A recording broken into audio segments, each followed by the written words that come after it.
Assalamualaikum warahmatullahi wabarakatuh. Halo teman-teman dari grade 6. Kembali lagi di video pembelajaran Pendidikan Agama Islam dan Budi Pekerti bersama Miss Tina. Semoga teman-teman selalu sehat dan tetap semangat dalam belajar. Baik teman-teman, mari sama-sama kita berdoa sebelum ke materi. Berdoa mulai. Alhamdulillahirrabbilalamin. Semoga hari ini kita mendapatkan tambahan ilmu dengan pengertian dan pemahaman yang baik. Baik teman-teman, hari ini kita akan belajar kembali dengan materi kisah keteladanan di bab 5. Dan hari ini adalah materi terakhir di bab 5, yaitu kisah keteladanan Ashabul Kahfi. Apakah teman-teman pernah mendengar kisah Ashabul Kahfi? Kalau belum atau yang sudah, yuk sama-sama kita mengingat kembali mempelajari tentang kisah Ashabul Kahfi. Ashabul Kahfi adalah kisah 7 pemuda yang tertidur di dalam gua selama 309 tahun. Mereka bersembunyi di dalam gua tersebut untuk melarikan diri dari kekejaman Raja Dicyanus untuk mempertahankan keimanan mereka. Nah, kisah mereka ini tertera dalam Al-Quran surah Al-Kahfi ayat 9 sampai 26. Yuk sama-sama kita simak kisah 7 pemuda yang tertidur di dalam gua atau Ashabul Kahfi. Let's go.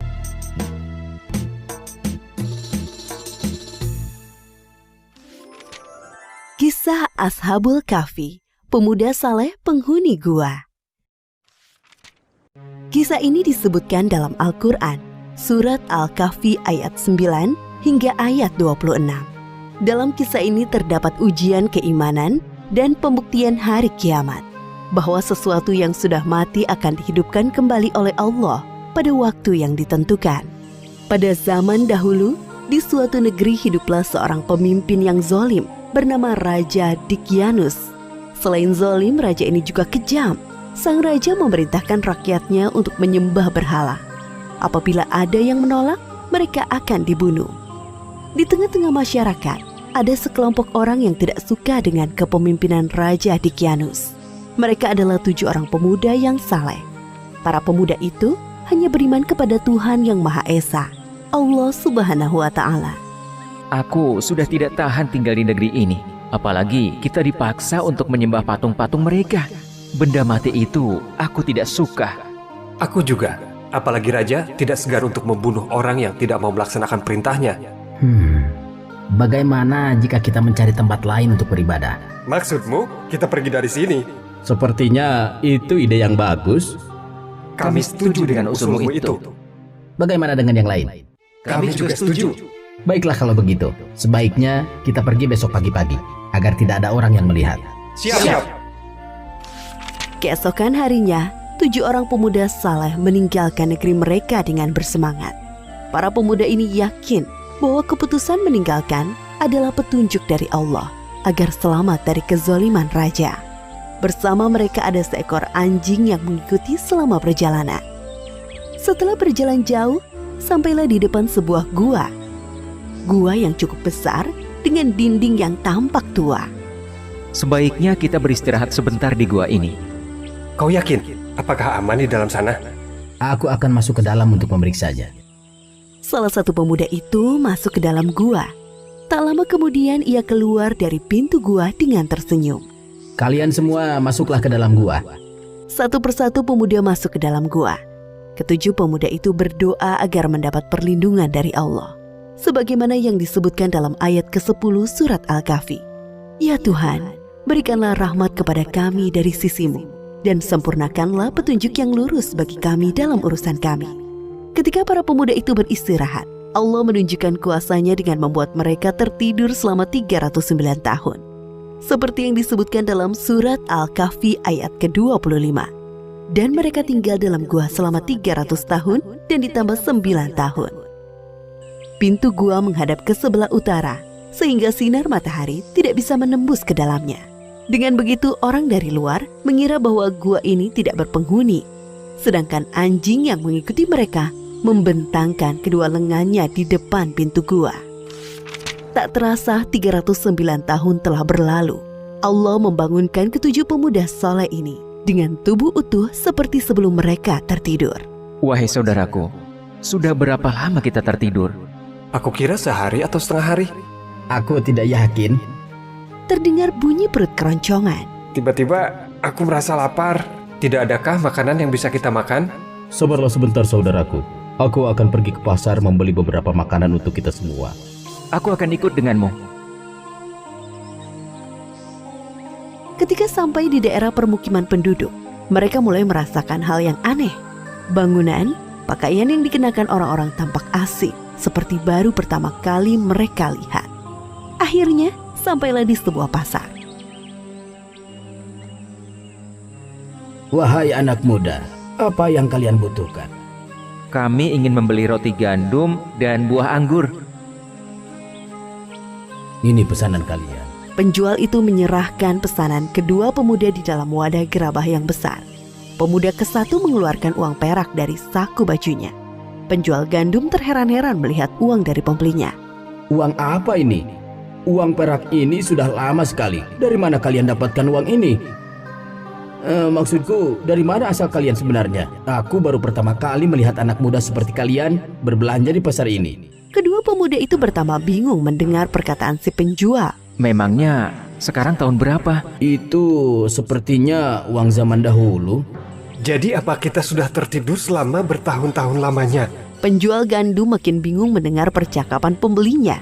Tanpa sadar, tingkah mereka menjadi sorotan orang-orang di pasar. Ketika sadar menjadi pusat perhatian, kedua pemuda ini bergegas meninggalkan pasar. Siapakah pemuda itu, wahai penjual gandum? Aku juga tidak mengenal mereka. Jika melihat dari uang yang mereka bawa dan pakaian yang dikenakan, mereka adalah manusia dari beberapa abad yang lalu. Aku yakin mendengar bahwa mereka mengatakan telah tertidur selama beberapa tahun. Apa? Kalau memang benar, tidak mungkin mereka masih hidup sampai sekarang. Bagaimana jika kita laporkan saja perihal pemuda asing tadi kepada sang raja? Benar, ayo cepat kita laporkan kepada raja. Setelah beberapa abad berlalu, negeri yang dulunya dipimpin oleh raja yang zalim berganti dengan raja yang baru. Raja yang sekarang adalah raja yang adil. Salah seorang penduduk dan penjual gandum menghadap raja untuk melaporkan kejadian di pasar. Kemudian sang raja menyuruh pengawalnya menelusuri kepergian pemuda asing sampai ke gua. Sesampai di gua, para pengawal melihat ketujuh pemuda itu sudah meninggal dunia. Kemudian para pengawal kembali ke negeri mereka untuk melaporkan kepada raja.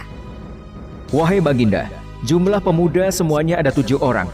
Namun sesampainya kami di sana, mereka sudah meninggal.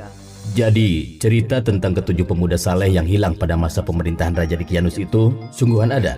Bawa aku ke sana, wahai pengawal. Baik Baginda.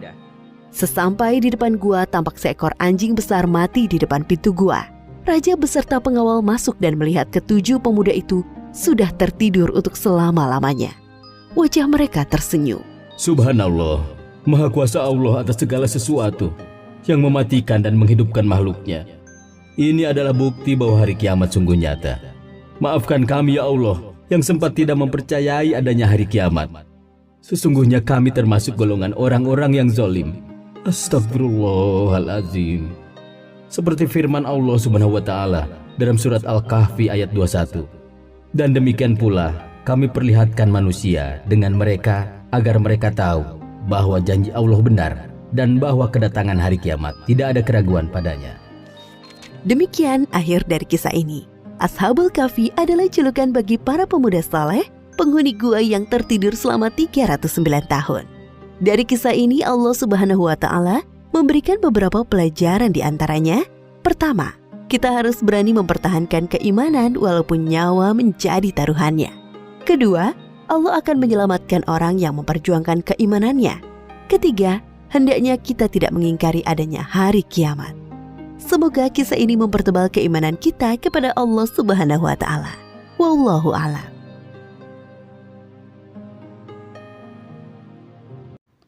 Hal-hal yang dapat diteladani dari kisah Ashabul Kahfi yang pertama adalah pemberani. Kita tidak perlu takut untuk menyampaikan yang benar karena Allah akan menolong dan memudahkan orang-orang yang berada di jalannya. Yang kedua adalah tidak putus asa, keyakinan dalam menyampaikan ajaran Islam. Jadi kita tidak perlu berputus asa. Teman-teman pun bisa meneladani kisah ini, tidak putus asa, harus tetap belajar. Jika belum bisa, dicoba lagi, dibaca lagi, dipelajari kembali.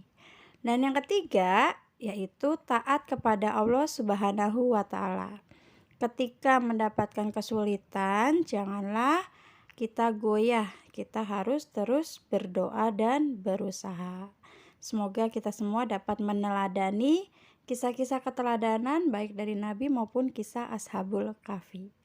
Oke, teman-teman grade 6, tugas teman-teman adalah menceritakan kembali kisah Ashabul Kahfi dalam bentuk video. Oke, teman-teman, selamat melaksanakan tugas teman-teman. Segera dikirim ya ke Miss Tina. Oke, sekian untuk materi hari ini. Terima kasih sudah menyimak. Wassalamualaikum warahmatullahi wabarakatuh. Tetap semangat.